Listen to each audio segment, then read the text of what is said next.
तो चलिए शुरू करते हैं। पढ़ाई लिखाई में ध्यान लगाओ, IAS बनो और देश को संभालो। Hello everyone.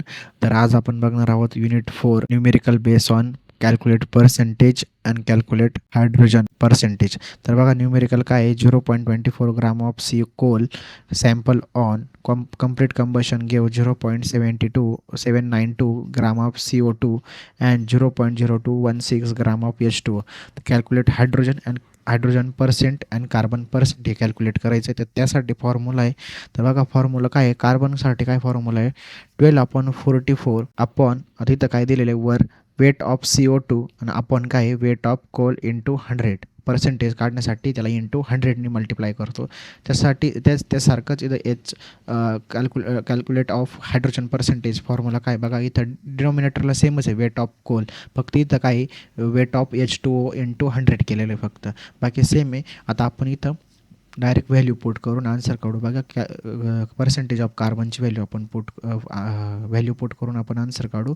12/44 into weight of CO2. आता CO2चं वेट किती इथं बघा किती दिले त्यांनी 0.792 अपॉन वेट ऑफ कोल किती दिलेलं आहे बघा 0.24 इंटू 100. मला याचा आन्सर भेटतं 90%. तुम्ही कॅल्क्युलेट करून पहा 90%.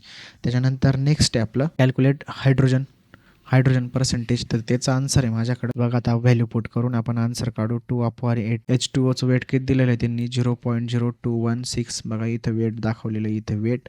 त्यानंतर वेट ऑफ कोल 0.24 इंटू 100ने मल्टिप्लाय केलं तर हे येतं याचा आन्सर मला 1%. याचा आन्सर आलं माझं 1%. खूप इझी न्यूमेरिकल आहे.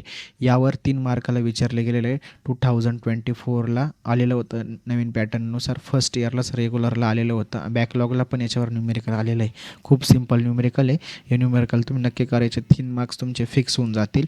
युनिट 4चे न्यूमेरिकल जास्त करा. याच्यावर बॉईजवर एक पडतं, त्याच्यानंतर फर्स्ट बॉईजवर किंवा सेकंड बॉम्बवर आणि थर्ड एक कॅल्क्युलेट पर्सेंटेज कार्बन आणि हायड्रोजन याच्यावर पडत असते. तिन्हीपैकी कोणत्या पण याच्यावर एक पडते. तिन्ही फिक्स करून ठेवा. तुमचे 3 मार्क्स तर फिक्स होऊन जातील. खूप सिम्पल न्यूमेरिकल आहे.